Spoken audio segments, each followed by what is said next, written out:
다 같이 묵도하심으로 주일 예배를 드리겠습니다.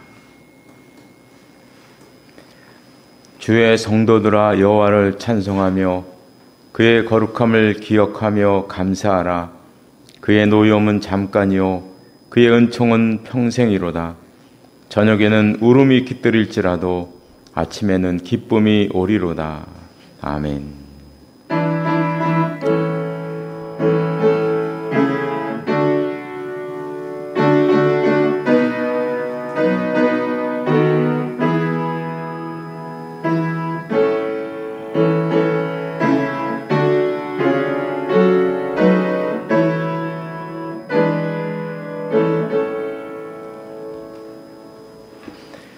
모두 일어나셔서 찬송가 104장 부르시겠습니다.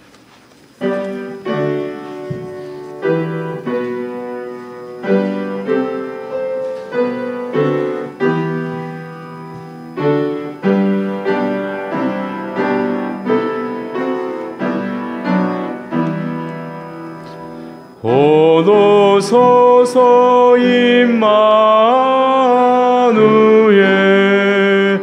오구하소서 이스라엘 그 포로 생활 고날파 메시아 기다립니다. 기뻐하라 이스라엘 곧 오시리오 임마누엘 곧 오소서 지혜 주 온 만물 질서 주시고 참 진리에게 보이사 갈 길을 인도하소서. 기뻐하라 이스라엘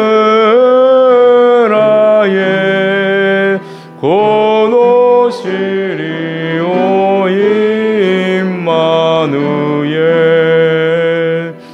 곧 오소서 소망의 주 만백성 한마 이루어 시기와 분쟁 없애고 참 평화 채워 주소서.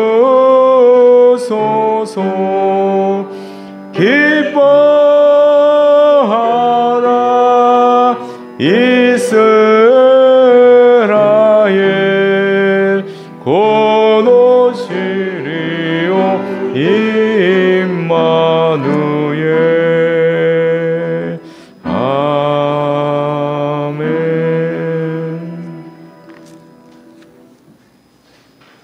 교동문은 46번입니다.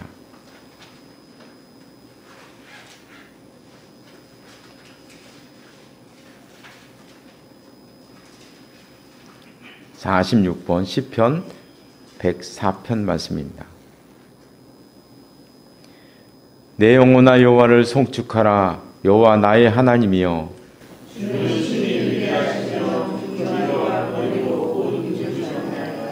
주께서 옷을 입음같이 빛을 입으시며 하늘을 휘장같이 치시며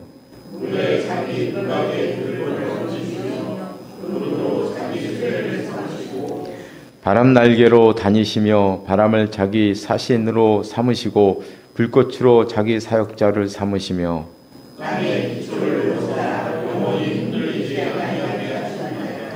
주께서 물의 경계를 정하여 넘치지 못하게 하시며 여호와께서 샘을 골짜기에서 솟아나게 하시고 산 사이에서 흐르게 하사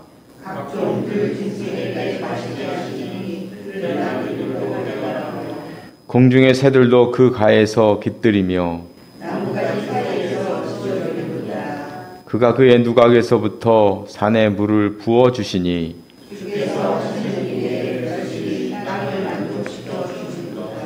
아멘. 다 같이 사도신경으로 우리의 신앙을 고백하겠습니다. 나는 전능하신 아버지 하나님 천지의 창조주를 믿습니다. 나는 그의 유일하신 아들 우리 주 예수 그리스도를 믿습니다. 그는 성령으로 잉태되어 동정녀 마리아에게서 나시고 본디오 빌라도에게 고난을 받아 십자가에 못 박혀 죽으시고 장사된 지 사흘 만에 죽은 자 가운데서 다시 살아나셨으며 하늘에 오르시어 전능하신 아버지 하나님 우편에 앉아 계시다가 거기로부터 살아있는 자와 죽은 자를 심판하러 오십니다. 나는 성령을 믿으며 거룩한 공교회와 성도의 교제와 죄를 용서받는 것과 몸의 부활과 영생을 믿습니다. 아멘. 자리에 앉으시기 바랍니다. 기도하시겠습니다. 하나님 아버지, 한 주간 동안도 저희들을 인도하셔서 오늘 함께 모여 예배드릴 수 있도록 인도하시니 감사를 드립니다. 옛날 선지자들과 사도들이 심히 두렵고 떨림으로 하나님 앞에 섰던 것처럼 저희들도 경외심을 가지고 살아갈 수 있도록 인도하여 주시옵소서. 저희들 소금과 같이 세상을 참된 진리로 짜게 하며 빛과 같이 살기를 원하지만 저희들 부족해서 허물과 상처를 가지고 살아갈 때가 많이 있습니다. 저희들의 상처와 허물을 씻어주셔서 온전함을 회복할 수 있도록 주님 함께하여 주시옵소서. 지금 이 나라가 수십 년간 쌓아온 많은 것들이 한순간에 다 무너지는 것은 아닌가 염려되는 시간들을 보내고 있습니다. 지금까지 역사의 순간순간 함께하셔서 패어서 일어나게 하신 하나님께서 이 시대에도 함께하여 주셔서 이런 혼란이 오히려 굳건히 서는 계기가 되며 하나님의 공의가 강같이 흐르는 계기가 될 수 있도록 주님 인도하여 주시옵소서. 이 시간 또 말씀으로 은혜를 나누기를 원합니다. 하나님께서 말씀하여 주시고 그 말씀을 양식 삼아 한 주간도 살아갈 수 있도록 함께하여 주시옵소서. 예수님의 이름으로 기도드리옵나이다. 아멘.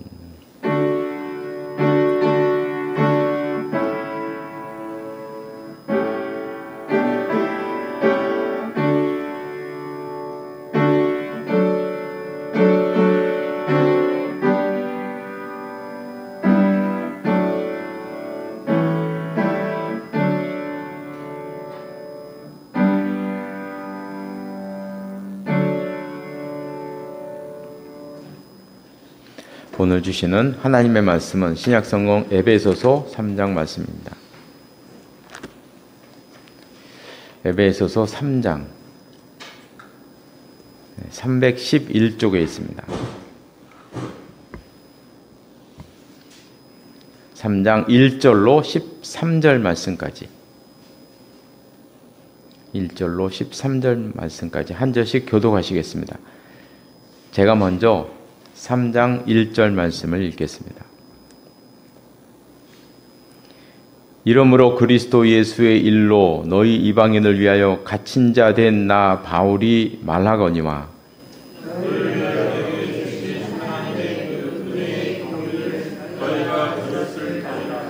곧 계시로 내게 비밀을 알게 하신 것은 내가 먼저 간단히 기록함과 같으니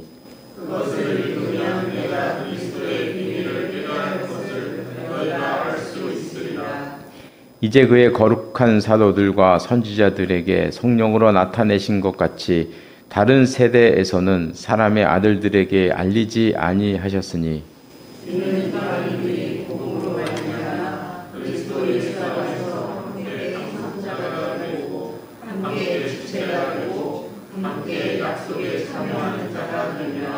이 복음을 위하여 그의 능력이 역사하시는 대로 내게 주신 하나님의 은혜의 선물을 따라 내가 일꾼이 되었노라.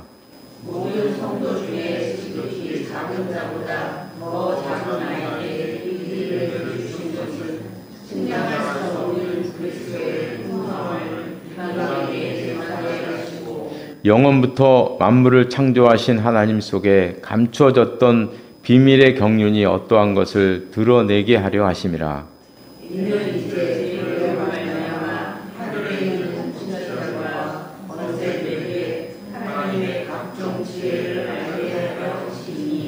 곧 영원부터 우리 주 그리스도 예수 안에서 예정하신 뜻대로 하신 것이라.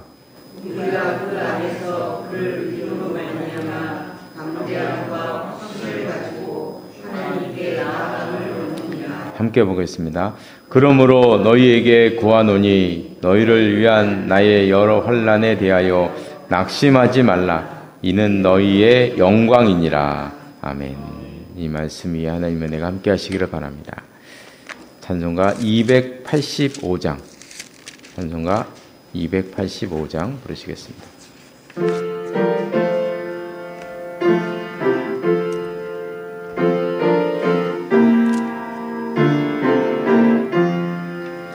주의 말씀 받은 그날 참 기쁘고 복되도다.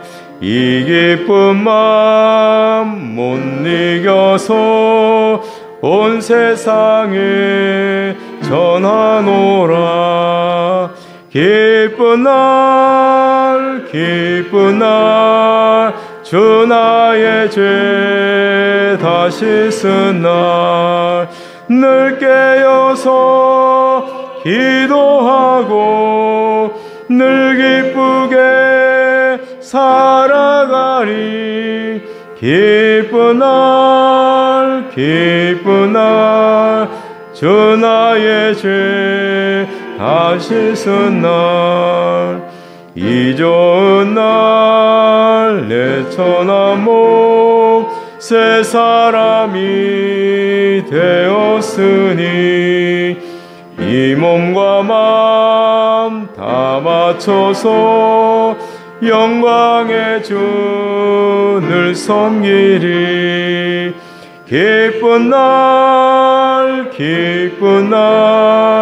주 나의 죄 다시 쓴 날 늘 깨어서 기도하고 늘 기쁘게 살아가리. 기쁜 날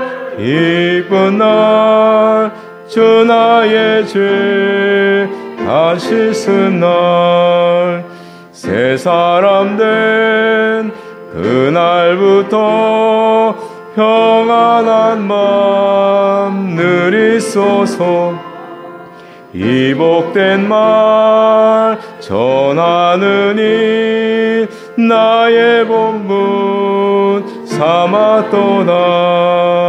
기쁜 날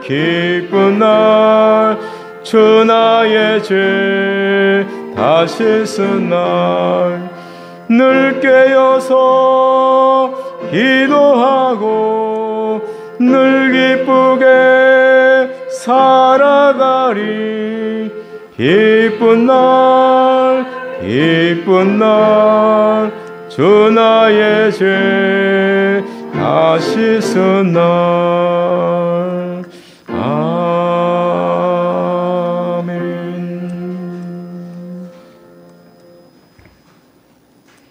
예, 오늘 보면 1절에 보면 이런 말씀이 나옵니다. 너희 이방인을 위하여 갇힌 자 된 나 바울이 로마옥에 갇힌 것은 이방인들에게 복음을 전하다가 군사들에게 잡혀서 그렇게 되었다는 것입니다. 더 중요한 것은 2절 말씀이죠. 너희를 위하여 내게 주신 하나님의 그 은혜의 경륜을, 여기서 하나님의 그 은혜의 경륜이라는 말은 3절 이후에, 특별히 3절 이후의 내용에 대한 설명의 말씀이죠. 하나님의 은혜의 경륜을 따라 이런 하나님의 은혜를 받았다, 이런 말씀인데, 조금 더 이 경륜의 의미, 바울이 말하는 은혜의 경륜의 의미를 조금 더 확장하면 1절 말씀까지, 내가 로마옥에 갇힌 것도 하나님의 은혜의 경륜에 따라 되었다. 이것은 하나님의 은혜이고 경륜이다. 이렇게 우리가 해석해 볼 수가 있습니다. 하나님께서 하고자 하셨으면 감옥에 안 갈 수도 있었을 것입니다. 그런데 자기가 감옥에 오게 된 것은 결국 하나님의 뜻이 담긴 은혜의 경륜이다. 은혜의 경륜에 따라 그렇게 되었다고 말씀하시는 것입니다. 우리가 겉으로 보면 분명히 사도 바울은 로마 군사들에게 잡힌 것입니다. 그런데 영적으로 보면 이것은 은혜의 경륜에 따라 된 일이다. 이렇게 말씀하고 있는 것입니다. 그래서 우리는 항상 이제 성경을 보면 바울이 자기가 당한 고난을 어떻게 이해했는가 하는 걸 알 수 있는데요. 자기가 당하는 고난들은 그것은 하나님의 은혜의 경륜, 하나님의 섭리다. 이렇게 이해하고 섭리의 관점으로 이해하고 있었다는 것입니다. 보통 우리가 어려운 일을 만나면 재수가 없어서 만났다 이렇게 생각하기도 쉽고 우연히 그냥 당했다 이렇게만 생각하기도 쉽고 조금 우리나라식으로 말하면 팔자가 사나워서 이런 일을 당했다 이렇게 말하기도 합니다. 그러나 우리가 어려운 일을 만났을 때 재수 없다고 생각하는 것과 하나님의 은혜의 경륜에 따라 된 것이다 라고 생각하는 것은 아주 많은 차이가 있습니다. 그저 재수가 없어서 우연히 이렇게 생각하면 이 고난이 견디기가 어려운 것입니다. 힘들어지는 것입니다. 그저 팔자 한탄을 하면서 지낼 수도 있고요. 조금 신앙인이라고 한다면 왜 하나님께서 내게 이런 일을 만나게 하셨는가? 그러니까 우리가 지난번에 보았던 그 어려운 말로 신정론의 문제에 우리는 봉착하게 되는 것입니다. 왜 내게 이런 일을 이게 다 신정론의 문제인 것입니다. 그러나 하나님의 은혜의 경륜으로 생각한다면 그 고난 속에서도 하나님의 은혜를 경험할 수 있고 새로운 것을 깨닫게 된다는 것입니다. 그래서 사도 바울이 그런 관점을 가졌기 때문에 이렇게 힘든 고난 속에서도 기뻐하고 감사할 수 있어요. 심지어는 지금 위로를 받아야 될 사람은 사도 바울인데 감옥에 있는 자기가 위로를 받아야 되는데 오히려 편지를 쓰면서 감옥 밖에 있는 사람을 위로하는, 참 이렇게 할 수 있었던 것은 고난이 하나님의 계획 속에 있다는 이 은혜의 경륜에 따라 됐다고 하는 바울의 이런 그 생각과 이런 마음에서 찾을 수가 있습니다. 바울은 심지어는 조금 더 한 걸음 더 나아가서 자진해서 고난 속에 들어갑니다. 자진해서 고난을 당해요. 자진해서. 안 해도 되는데. 그게 이제 사도행전 21장에 보면 나옵니다. 21장 4절에 보면 이런 말씀이, 제자들이 성령의 감동으로 바울더러 예루살렘으로 들어가지 말라 하더라. 이게 이제 어느 때냐면 바울이 3차 전도 여행을 할 때였어요. 바울이 세 번째 전도 여행을 할 때인데, 세 번째 전도 여행을 이쪽 안디옥에서부터 이렇게 가서 이렇게 돌아왔어요. 이렇게 돌아왔는데, 지금 21장의 상황은 밀레도를 지난 다음의 일이에요. 정확히 말하면 이 시돈에서 배 타고 시돈에 도착했을 때의 일입니다. 3차 전쟁 이제 끝난 거죠. 시돈에 왔을 때 시돈에 살고 있던 그 제자들이 바울에게 얘기하는 거예요. 예루살렘으로 가지 마십시오. 무엇으로요? 성령의 감동으로. 분명히 성령의 감동으로 가지 말라고 이야기했습니다. 그러니까 지금 바울의 목적지는 그림에서도 보잖아요. 여기 시돈에 왔다는 것은 일로 가겠다는 얘기죠. 안디옥으로 안 가잖아요. 예루살렘, 요 밑에가 예루살렘으로 내가 들어가겠다. 여러 가지 목적으로 들어가겠다고 작정을 하고 온 것입니다. 근데 시돈에서 제자들이 가지 마십시오. 성령의 감동으로 얘기했다는 거죠. 성령의 감동으로. 그리고 또 있습니다. 21장 8절 이후에 보면 11절에 보면 여기 빌립의 딸들이라는 분들이 있는데 이분들이 하는 얘기예요. 우리에게 와서 바울의 띠를 가져다가 자기 수족을 잡아매고 말하기를 성령이 여기도 성령이 말씀하시되 예루살렘에서 유대인들이 이같이 이 띠 임자를 결박하여 이방인의 손에 넘겨주리라 하거늘. 그러니까 4절에서 제자들이 예루살렘으로 가지 말라고 성령의 감동으로 하신 말씀의 이유를 여기서 이제 발견할 수 있어요. 왜 그렇게 말렸느냐? 올라가면 결박당한다. 이 여기서 결박당해서 지금 로마옥에 들어가서 에베소서를 쓰고 있는 거거든요. 그러니까 결박당한다. 그러니까 성령의 감동으로 가지 마십시오. 이렇게 권했다는 것입니다. 이들은 모두 성령의 감동으로 예언을 하고 성령의 감동으로 만류를 했는데 그 반대에도 불구하고 사도 바울은 올라갔습니다. 예루살렘으로 올라갔어요. 자기가 잡힐 걸 알고 올라가는 거죠. 예수님이 돌아가실 줄 알고 예루살렘에 가신 것처럼 바울도 잡힐 걸 뻔히 알고 간 거라는 말이죠. 그러면서 바울은 이런 아주 위대한 말씀을 하시죠. 바울이 대답하되 여러분 어찌하여 울어 내 마음을 상하게 하느냐? 나는 주 예수의 이름을 위하여 결박당할 뿐 아니라 예루살렘에서 죽을 것도 각오하노라. 위대한 말씀을 남기시죠. 그러면서 이제 올라가시는데 사실 저는 예전에 이 모습을 보고 참 이해가 안 갔어요. 제자들은 다 성령의 감동으로 가지 말라 했는데 그럼 안 가야 되는 거 아니에요? 그래서 이제 이거는 우리가 그냥 신앙적으로 보면은 와 바울의 위대한 신앙 고백이고 이렇게 감동을 할 수 있는데 우리가 한번 이제 신앙적으로 성경 해석적으로 살펴보면 바울이 성령의 감동을 어겼네. 그렇잖아요? 성령의 감동을 명백히 어겼잖아요. 이거는요. 명백히. 그럼 우리가 우리 교회들에서 많이 말하는 것처럼 성령의 감동을 어기면 벌 받는 거 아닌가요?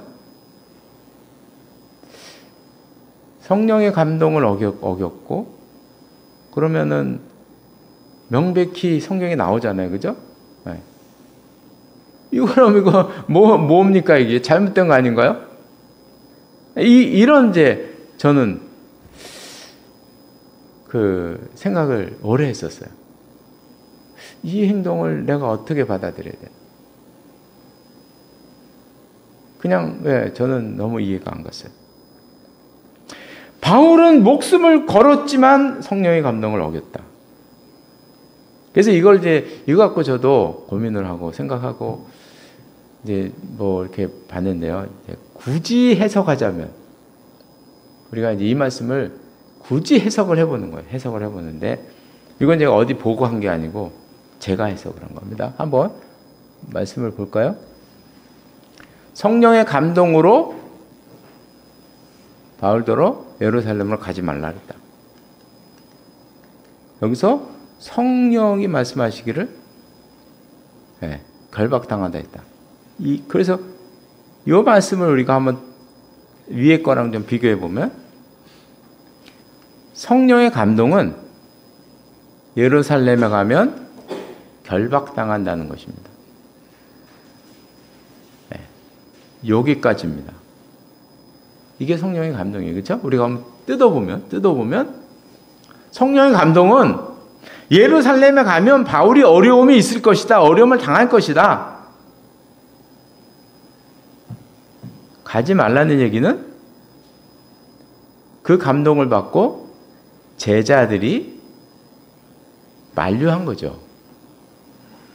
제자들이 만류한 것입니다. 제자들이.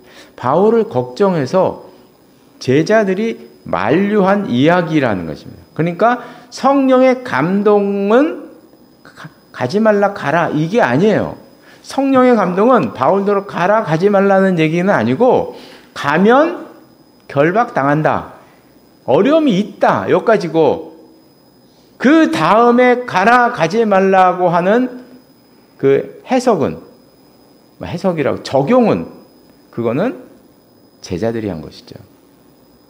그건 제자들이 하는 거세요. 우리가 이렇게 이 성경 말씀을 볼 수가 있어요. 맞죠? 그죠? 우리가 이렇게 객관적으로는 그렇게 된 거예요. 감동과 적용이 달랐다.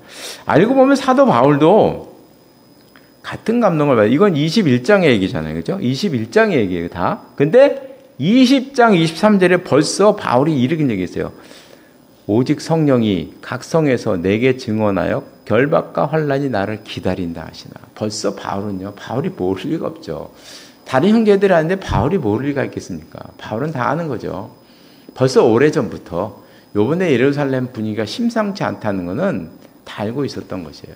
이건 바울뿐만 아니고 기도 많이 하는 빌립의 딸뿐만 아니라 그 당시 살고 있는 모든 그리스도인들이 이거는 다 알고 있는 거예요. 왜냐하면 유대인들이 바울을 잡아 죽이려고 했던 거는 너무나 명백하니까. 요번에 올라가면 일이 일어날 것이다. 이건 다 짐작하고 있는 거죠. 이제는 유대인들이 못 참을 것이다. 다 알고 있는 거예요. 바울만 아는 게 아니고 온 동네가 다 아는 거예요. 이거는요. 그런데 이런 감동에 대한 적용이 달랐습니다. 제자들은 가지 마십시오. 그러나 바울은 그럼에도 불구하고 나는 가야 한다. 가야 한다고 그렇게 적용을 한 거죠. 제가 요즘 몇 번을 얘기한 거 있잖아요. 이 말 허용. 우리가 이 삶에서 저는 우리나라 사람들이 저는 이 말을 이렇게 머릿속에 이렇게 꽉 이렇게 넣어야 된다고 생각해요. 왜냐하면 우리나라 저도 그렇지만 너무 무속적인 게 많아가지고 휘둘릴 때가 너무 많아요. 그래서 허용이라는 단어를 너무 잘 이렇게 생각해야 돼요. 하나님은 선악과를 먹은 것까지도 막지 않으신 하나님. 우리 인생은 하나님께서 허락하신 것이죠. 선택은 하나님께서 우리에게 주신 자유의지에 따라서 우리가 하는 것이 이건 허용된 것입니다. 저는 이 바울을 보면서 오늘 이 사건을 보면서 더 크게 느꼈죠. 예루살렘에 가고 안 가고는 바울의 결단에 달린 거죠. 그건 바울의 선택에 달린 것이에요.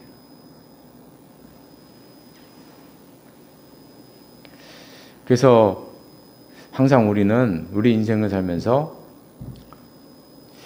선택은 다른 사람에게 맡기면 안 됩니다. 우리는 자꾸 다른 사람에게 맡기려고 그래요. 자꾸 다른 사람에게 맡기려고 그래요. 다른 사람의 점을 의지하려고 그러고 다른 사람의 타로를 의지하려고 그러고 자꾸 다른 사람의 이야기 여기에 물론 참조는 할 수 있겠죠. 그죠? MBTI나 애니어그램이나 이런 것들 철학적인 이야기 이런 거 참고는 할 수 있겠죠. 참고는. 그러나 분명한 것은 그 모든 것들에 대한 선택은 내가 해야 되는 것이다. 하나님 우리 인생을 허용하셨는데 내가 해야지 왜 자꾸 남들의 그런 이야기를 가지고 왜 우리가 자꾸 인생의 핸들을 왜 자꾸 그들에게 지어주는가 하는 거죠. 저는 바울을 보면서 이런 생각을 했습니다. 기도나 예언이나 성령의 감동이나 이런 것보다 더 중요한 것이 있다. 그것은 나의 꿈과 나의 소명이다. 전 바울 보면서 분명하게 이렇게 생각을 했어요. 아무리 뭐 예언 기도가 중요하고 뭐 기도 응답이 중요하고 아무리 모든 것들이 다 중요하다고 해도 성령의 감동이 중요하다고 해도 그것보다 더 중요한 것은 나의 꿈과 나의 소명이다. 이것이 충돌을 일으켰을 때는 내가 어떻게 해야 되느냐? 나의 소명과 나의 꿈을 선택해야 된다. 나의 꿈을 선택해야 된다. 왜냐하면 그런 것들은 오랜 시간 내 마음속에서 하나님이 키워주신 거잖아요. 그죠? 사도 바울이 오랜 시간 동안 땅끝까지 가고자 하는 이 소망, 이거 하나 때문에 달려온 사람인데 가지 말라는 그 말 한마디에 안 가면 되겠어요? 안 가면 되겠냐고요. 평생을 그 소망 하나로 살아온 사람인데 그 소망과 자기의 꿈을 그게 오랜 시간 하나님이 자기 마음속에 다져진 그런 것들인데 그걸 놓치면 안 되죠. 그거를. 우린 자꾸 우선순위가 바뀌려고 해요. 이 바뀌면 안 되는 거죠. 나의 선택을 따라 살아가야 돼요. 저는 사도 바울의 이런 모습을 보면서 그런 것을 더 확신했어요. 그런 것이구나. 그런 것이구나. 바울은 스스로 고난 속에 들어갑니다. 알아요, 다. 예루살렘 들어가면 죽을 수도 있다, 요번에. 정말 죽을 뻔 했습니다. 다 알고 있어요. 그래도, 가는 것입니다. 스스로 고난 속에 들어갑니다. 그래서 저는 저도 특별히 그런데 늘 생각하는 것 중에 하나는, 세상에는, 우리가 살고 있는 이 세상에는 스스로 고난 속에 들어간 사람이 많이 있다. 스스로 고난 속에 들어가는 사람이 많이 있다. 우리가 항상 그분을 생각을 해야 한다. 전 늘 그런 생각을 갖고 있는데요. 근데 가끔 보면 참 비본질적인 문제로 시간을 허비하는 경우가 많이 있어요. 공동체는 사람들이 많이 모이다 보니까 많이 있어요. 많이 있는데 중세 시대에 교회 지도자들 사이에는 이런 논란이 많았다고 해요. 모이면 이런 논란을 많이 했대요. 그래서 무슨 논란이냐면 바늘 위에 천사가 몇 분이나 올라갈 수 있나? 저 위에 이해가 가셨습니까? 이 말이 나도 맨 처음에 무슨 얘기인지도 몰랐어요. 바늘 위에 천사가 몇 분이나 올라가셨나? 갈 수 있나? 바늘이 있어요. 볼펜이 바늘이라고 생각해요. 여기에, 요 위에. 사람은 못 올라갑니다. 그죠? 근데 천사는 영적인 존재잖아요. 바늘은 둘째치고 여기 볼펜 심 위에 천사가 몇 분이나 올라갈까요? 못 올라갈까요? 한 분 올라갈까요? 아니면 영적인 존재니까 무한대로 올라갈까요? 이것 갖고 싸웠다는 거 아니에요. 이것 갖고 다퉜답니다. 어디서? 교회 안에서. 중세시대 백성들은 정말 힘들게 살았거든요. 그 당시 사람들은 먹고 사는 것 자체가 고난입니다. 그분들은 그냥 먹고 사는 것 자체가 삶의 그거예요, 그거. 너무 다예요, 다. 너무나 힘든 시대를 사는. 그런데 교회 지도자들이 교회에 앉아가지고 그거 갖고 논의했대요, 세상에. 얼마나 황당합니까, 그렇죠? 그런데 이런 황당한 일들이 가끔 일어난다는 거죠. 그래서 야외 장소 어디 갈 건가 이걸로 다투다가 교회가 나눠진 교회가 있고요. 실제로 있어요. 또 어느 교회는요, 주방에 소스 사야 되는데 쇠소스 사냐, 스텐으로 산 스텐소스 사냐, 이것 갖고 참 나눠서 다투고요. 또 어느 교회는요, 다 실제로 제가 있는 얘기 하는 거, 없는 얘기 지었는 게 아니에요. 카페트를 깔아야 되는데 카페트 색깔을 빨간 거로 하냐 초록색으로 하냐 가지고 모일 때마다, 재직회 모일 때마다 싸웠대요. 우리는 지금 이 시간에도 지구 어디에선가는 숨을 죽이며 살아가는 신앙의 형제들이 있다는 것을 우리는 늘 기억하며 사는 우리 모두가 되시기를 바랍니다. 기도하시겠습니다. 하나님 아버지, 우리가 오늘 본문에서 사도 바울은 자기의 고난과 어려움과 복음의 비밀을 다 하나님의 은혜의 경륜이라 말씀하고 있는 것을 보았습니다. 저의 고난도 은혜의 경륜이기에 스스로 고난 속에 찾아갈 수도 있었고,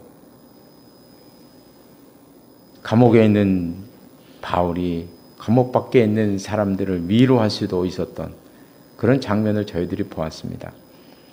지금 이 시대에도 스스로 고난 속에 들어가는 많은 사람들이 있다는 것을 우리가 늘 기억하게 하시고, 그래서 우리가 이 삶을 살아갈 때 겸손한 마음으로 살아가는 저희들의 삶이 될 수 있도록 인도하여 주시옵소서. 이 모든 말씀 예수님의 이름으로 기도드리옵나이다. 아멘. 모두 일어나셔서 찬송가 526장 부르시겠습니다.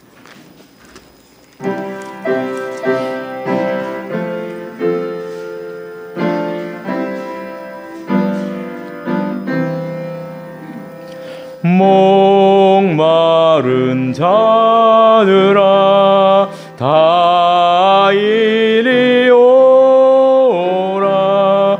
이곳에 좋은 샘 흐르노나. 힘쓰고 애씀이 없을지라도 이 샘에 오면 다 마시겠네. 이 샘에 솟는물 강같이 흘러 온 천하 만국에 다 통하네. 빈부나 귀천에 분별이 없이 다 와서 쉬고 또 마시겠네. 생명수 샘물을 마신 자마다 꽁다시 마르지 아니하고 속에서 솟아나 생수가 되어 영원히 솟아 늘 풍성하리. 이 샘의 이름은 생명의 샘물. 저수정빛같이 능막도다. 어린 양 보좌가 근원이 되어 생명수 샘이 늘 그치지 않네. 기도하시겠습니다. 지금은 우리 주 예수 그리스도의 은혜와 하나님 아버지의 극진하신 사랑하심과 성령의 교제하심과 교통하심이 이 자리 나와서 예배드린 귀한 하나님의 사람들과 가정과 기업 위에 항상 함께 하시기를 간절히 축원하옵나이다. 아멘.